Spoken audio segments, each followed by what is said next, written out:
সবাইকে জানাই শুভ সন্ধ্যা। বেশ অনেকদিন আগের কথা বলছি। এই শীত পড়ার পরপরই আমার শ্বশুরমশাই একদিন হঠাৎ বাজার থেকে এসে আমাকে বললেন যে, "বৌমা, সাদা ধবধবে একদম পাটিসাপটা পিঠে বানিয়ে আমাকে খাওয়াবে একদিন।" তো বেশ অনেকদিনই শীতটা তো পড়েছে, তবে আমার আর সেই সাদা ধবধবে পিঠেটা বানানো হয়নি। বেশ কয়েকদিন পাটিসাপটা পিঠে এবার শীতে মোটামুটি বানানো হয়েছে। কিন্তু ওনার ওই আবদারটা মেটাতে পারিনি দেখে মনের মধ্যে কেমন করছিল।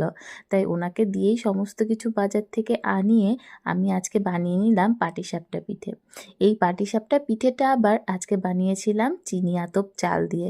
উনিই আবদার করেছিল চিনি আতপ চালের পিঠে হবে। তো দেখো কেমন হয়েছে পাটিসাপটা পিঠেটা। তবে আমার মনে হয় যে আমি ওনার মনের ইচ্ছাটাকে ফুলফিল করতে পেরেছি। আর পিঠে বানানো শেষ হতেই তাই ওনার জন্য আমি আগে বেড়ে নিলাম।